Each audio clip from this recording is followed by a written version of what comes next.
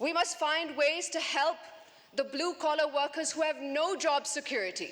We must find ways to develop our human capital. We must find ways to provide relief directly to the poorest of the poor of this country. Only then, Mr. Speaker, will we be doing justice to the work for which we have been elected for. I hope, Mr. Speaker, that we are able to see a new age in politics. I hope for a new beginning, one that allows us to work together for the prosperity and progress of our country and its citizens. Thank you, Mr. Speaker.